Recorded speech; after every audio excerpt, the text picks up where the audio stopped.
WhatsApp വഴി ദുരുദ്ദേശത്തോടെ സന്ദേശങ്ങൾ അയച്ചു എന്ന വനിതാ SI-മാരുടെ പരാതിക്ക് പിന്നിൽ ഗൂഢാലോചനയെന്ന് SP VG വിനോദ് കുമാർ. പരാതിക്ക് പിന്നിൽ ജോലി ചെയ്യാൻ നിർബന്ധിച്ചതിലും മെമ്മോ കൊടുത്തതിലുമുള്ള വിരോധമാണ്. ICC അന്വേഷണത്തിൽ തനിക്ക് നീതി കിട്ടിയില്ലെന്നും വിനോദ് കുമാർ സംസ്ഥാന പോലീസ് മേധാവിക്ക് പരാതി നൽകി. ഷിജോ കുര്യൻ പത്തനംതിട്ടയിൽ നിന്നുണ്ട് വിവരങ്ങളുമായി. ഷിജോ, എന്താണ് വിശദാംശം?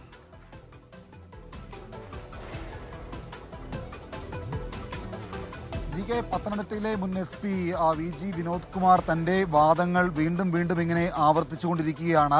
ഈ പറയുന്ന വനിതാ SI-മാർക്ക് വാട്സാപ്പിലൂടെ ഗുഡ് മോർണിംഗും ഗുഡ് നൈറ്റും അതിനും അപ്പുറത്തേക്ക് ചില സന്ദേശങ്ങൾ അയച്ചതുമായി ബന്ധപ്പെട്ടുകൊണ്ട് VG വിനോദ് കുമാറിനെതിരെ നേരത്തെ 2 വനിതാ SI-മാർ പരാതിയുമായിട്ട് രംഗത്ത് വന്നിരുന്നു.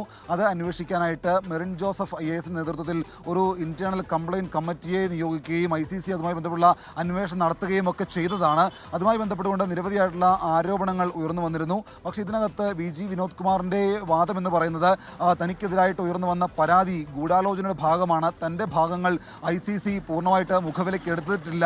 ഈ പറയുന്ന മറ്റ് ചില താല്പര്യങ്ങളോടുകൂടിയാണ് തനിക്കെതിരായിട്ടുള്ള അന്വേഷണം നടത്തിയിട്ടുള്ളത് എന്നുള്ള കാര്യങ്ങളൊക്കെയാണ് VG വിനോദ് കുമാർ നിലവിൽ സംസ്ഥാന പോലീസ് മേധാവിയെ അറിയിച്ചിരിക്കുന്നത്. ഏതാണ്ട് 1 വർഷത്തോളമായിട്ട് ഈ സംഭവവുമായി ബന്ധപ്പെട്ടുള്ള ആരോപണ പ്രത്യാരോപണങ്ങളും പരാതിയും പൊതുസമൂഹത്തിന് മുമ്പിലുണ്ട്. അതുമായി ബന്ധപ്പെട്ടുകൊണ്ട് ഇതുവരെയും തീർപ്പ് കൽപ്പിക്കാതെ മുന്നോട്ട് പോവുകയാണ്. കഴിഞ്ഞ സർക്കാരിന്റെ കാലത്ത് ഒരു മന്ത്രിയും അതുപോലെ തന്നെ മുഖ്യമന്ത്രിയുടെ ഓഫീസിലുണ്ടായിരുന്ന ഒരു ഉന്നതനും VG വിനോദ് കുമാറിനെ സംരക്ഷിക്കുന്നു എന്നുള്ള ചില ആരോപണങ്ങളൊക്കെ ഉയർന്നു വന്നിരുന്നതാണ്. അതുകൊണ്ടാണ് ഈ പറയുന്ന രീതിയിൽ VG വിനോദ് കുമാറിനെതിരെ ഒരു നടപടിയും സ്വീകരിക്കാത്തത്. കോടതിയിൽ പോയി കോടതി ഇതിനകത്ത് ഒരു സ്റ്റേ പോലും നൽകിയിട്ടില്ല. കോടതി ഇതിനകത്ത് ഒരു നിലപാടെടുക്കാത്ത ഒരു സാഹചര്യത്തിൽ പോലും ICC-യുടെ റിപ്പോർട്ടിന്മേൽ മറ്റ് തുടർ നടപടികൾ സ്വീകരിക്കുന്നില്ലെന്നുള്ള ആക്ഷേപമൊക്കെ ഉയർന്നു വന്നിരുന്നതാണ്. അതിനിടയിലാണ് ഈ വനിതാ SI-മാരുടെ പരാതിക്കെതിരെ VG വിനോദ് കുമാർ രംഗത്ത് വന്നിരിക്കുന്നത്. അവരുടെ ഐഡന്റിറ്റി അല്ലെങ്കിൽ അവരുടെ വ്യക്തിത്വത്തെ അധിക്ഷേപിക്കുന്ന തരത്തിലുള്ള ചില പരാമർശങ്ങൾ നടത്തിക്കൊണ്ട് VG വിനോദ് കുമാർ നിലവിൽ മുന്നോട്ട് പോവുകയാണ്. മറ്റ് ചില പരാതികളിൽ ഉയർന്നു വന്നിട്ടുള്ള കേസുകൾക്കകത്തും പോഷ് ആക്ട് നിലനിൽക്കില്ല എന്നുള്ള വാദമൊക്കെ VG വിനോദ് കുമാർ നിലവിൽ ഉയർത്തുന്നുണ്ട്.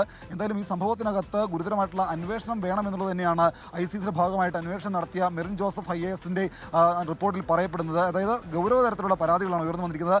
അതിൻ്റെ എല്ലാ വശങ്ങളും അന്വേഷിക്കുക തന്നെ ചെയ്യണം എന്നുള്ള കാര്യം മെറിൻ ജോസഫ് IAS-ന്റെ അന്വേഷണ റിപ്പോർട്ടിൽ പറയുന്നുണ്ട്. എന്തായാലും പുതിയ സർക്കാർ അധികാരത്തിൽ വന്നൊരു പശ്ചാത്തലത്തിൽ ഇനിയിപ്പോൾ VG വിനോദ് കുമാർ IPS-ന്റെ ഭാവി എന്താകും എന്നുള്ളതിനെക്കുറിച്ചാണ് ആകാംക്ഷ. അതിനകത്ത് ഏതൊക്കെ രീതിയിൽ അന്വേഷണം മുന്നോട്ട് കൊണ്ടുപോകും എന്നുള്ളതൊക്കെ വരും ദിവസങ്ങളിൽ കണ്ടറിയണം. അതിനിടയിലാണ് തന്റെ വാദങ്ങൾ വീണ്ടും ആവർത്തിച്ചുകൊണ്ട് VG വിനോദ് കുമാർ രംഗത്ത് വരുന്ന ഒരു സാഹചര്യം ഉണ്ടായിട്ടുള്ളത്. ശരി, ഷിജോ കുര്യനാണ് വിവരങ്ങൾ നൽകിയത് പത്തനംതിട്ടയിൽ നിന്ന്.